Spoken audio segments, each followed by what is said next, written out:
The most inimicable fact about myself is that I come from Forest Hills, Queens. And for those of you from different strange places like Brooklyn, Forest Hills is up the road a piece from Jamaica Estates, where Donald Trump comes from. So that means that I speak with the same accent and cadence that Trump speaks with, not the content, of course. And an example of this, what Trump and I would say is, I want to tell ya. And when we speak, there's no such thing as you and your. There's no differentiation. They're both ya. And when Trump was speaking, I kind of wanted to see how he mimics my accent and how he mimics how I speak in terms of directness, but I'm not as direct as he is, how I speak in terms of directness and how fast I speak. And when I was paying all of this attention to the elements of his speech practice, I noticed as an English professor that he speaks in an ultra-feminized way. And Bill Maher has also noticed this because Bill Maher's mantra for him every week, he says, whiny little bitch. And the whole audience of Bill Maher says, whiny little bitch back. And I am taking this further in that I think that Bill Maher speaks as a feminized reality show protagonist, more specifically, The Real Housewives of New York. And the title of my paper is Live from New York, Donald Trump Sounds Like the Real Housewives of New York City Cast. And I wrote this in 2015 during the primaries, and I'm gonna go through a whole English professor analysis how he is exactly in the way he speaks, analogous to the way the Real Housewives of New York speaks.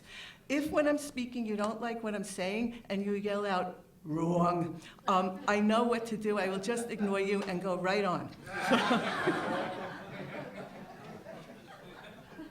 Because we nasty women, we're mad as hell and we're not gonna take it anymore. Okay, so I start with a quote from Gina Belafonte writing in the New York Times in an article called GOP Can't Stop Thinking About Gomorrah. Quote, Jeb Bush's campaign ad's overarching accusation, though, is that Mr. Trump is from New York.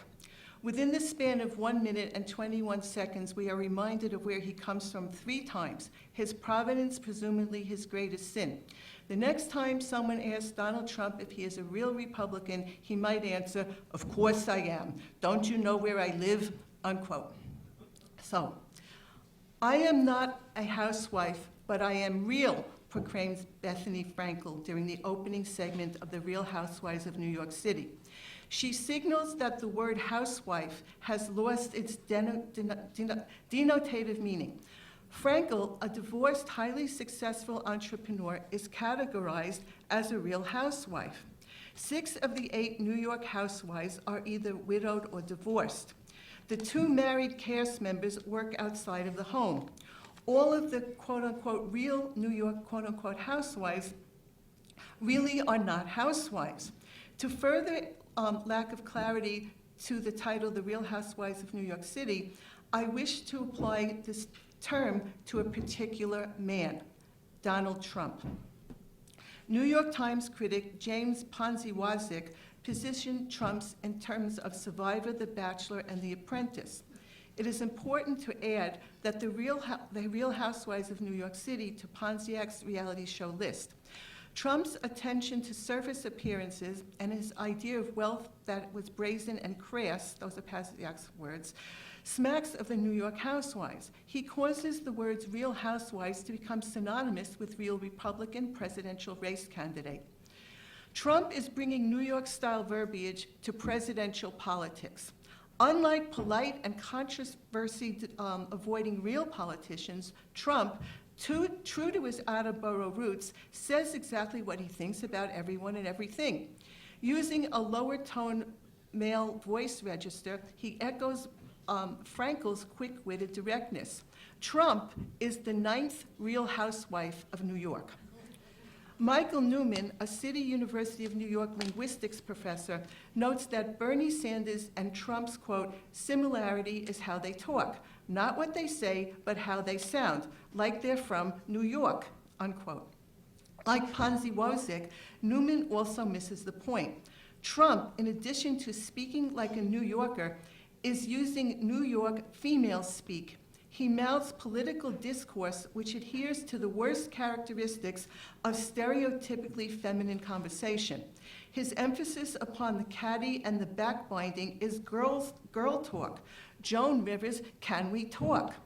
No hormone-popping Caitlyn Jenner, Trump has transitioned to female speak, a language which differs from conservative Republican science reality denying doublespeak. Georgetown University linguistics professor Deborah Tannen, in You Don't Understand, Women and Men in Conversation, explains that women and men speak differently. Not so for Trump, who talks like a New York Real Housewife. Bethany Frankel, who does not reach the rhetorical heights of, say, Mario Cuomo, would certainly say something to the tune of Trump's opinion that Carly Fiorina is too ugly to be president. Trump's quote, look at that face, would anybody vote for that? Can you imagine that, the face of our next president, unquote, sounds just like it emanates from Bethany Frankel's direct New York female mouth. Real Housewife cast members dress well, live well, and argue that while engaged in endless trivial verbal pursuits, Trump acts in kind. This similarity holds true for what he sells as well as what he says. Trump, like housewife cast members Sonia Morgan, Kristen Takeman, and Heather Thompson, have clothing and accessory lines. Clothing and accessories are not the interests of real he-men.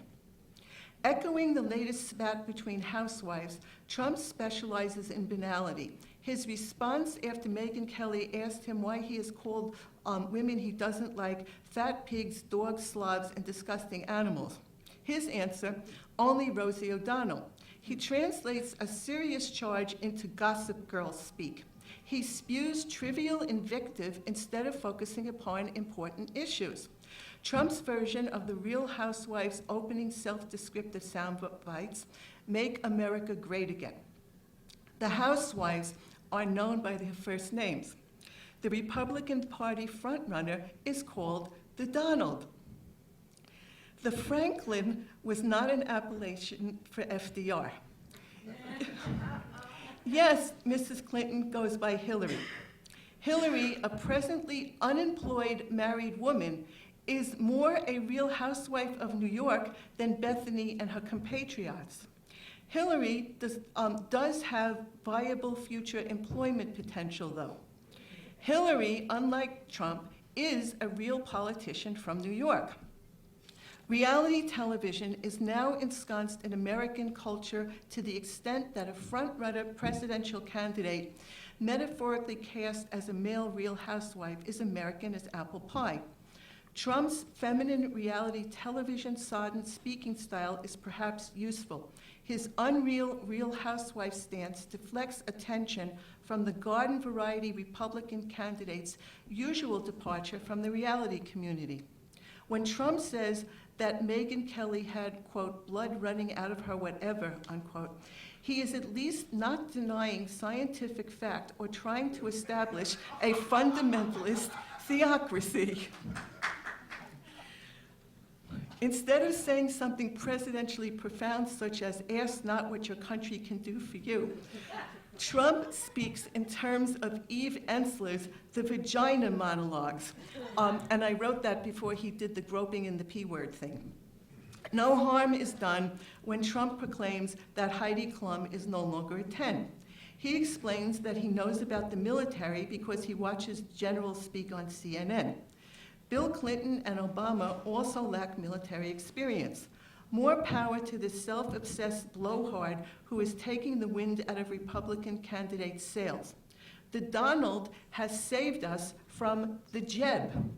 Successful businessman and New York Real Housewife, Trump deflects attention from deleterious Republican business as usual. Trump is no John Kennedy, but John Kennedy hails from a bygone era.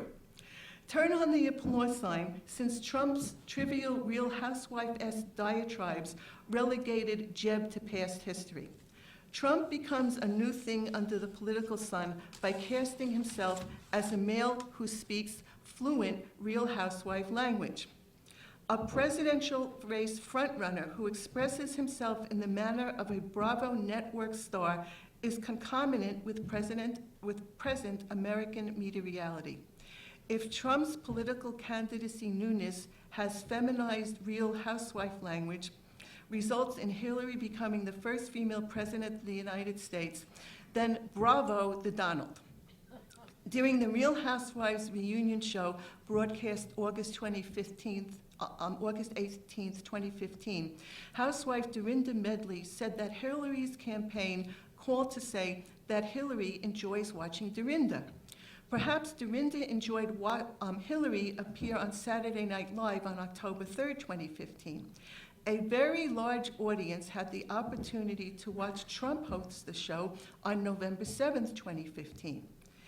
Efforts to mimic Jewish New York speak, to echo, say, Bethany Frankel, pervaded that telecast.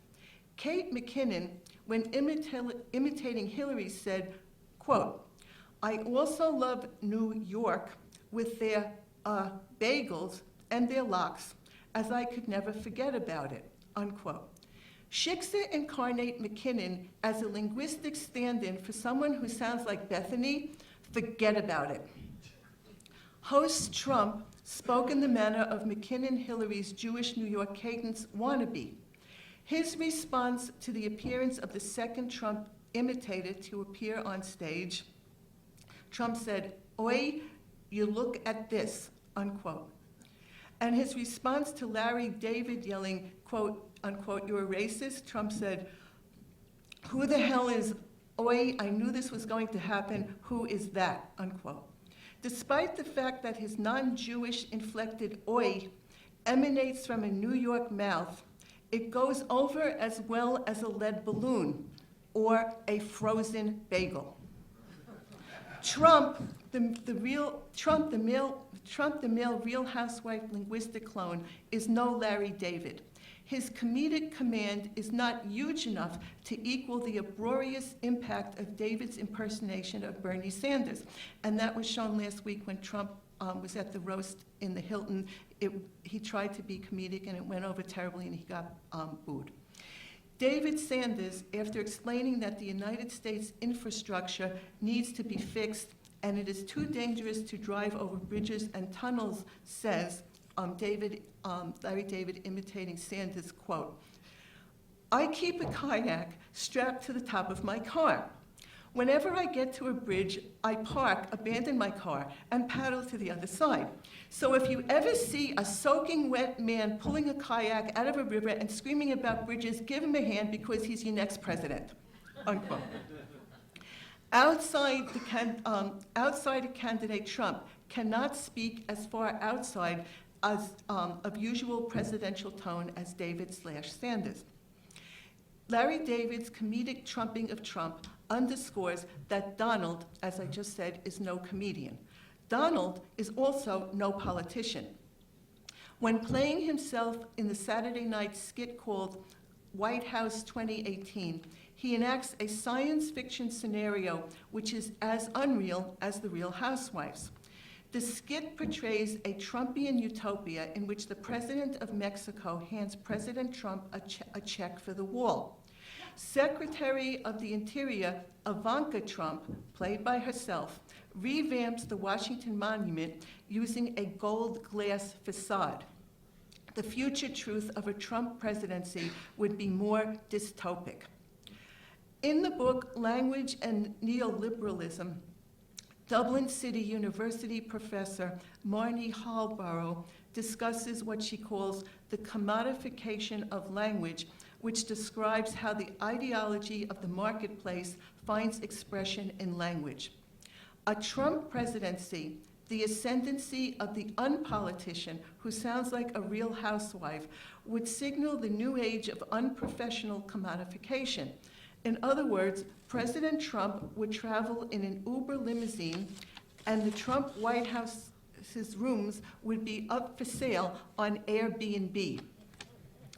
Bethany Frankel and her colleagues could head out to Washington and hang out with the Trump family while fighting over which White House room they will stay in.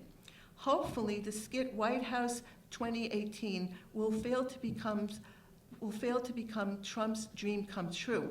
Perhaps the American public will fail to buy the vacuous Real Housewives speak commodification of language he is selling. Live from New York, it's the Donald as real male housewife, or in Larry David playing Sanders' true New York Jewish undulcet tone. Live from New York, you get it.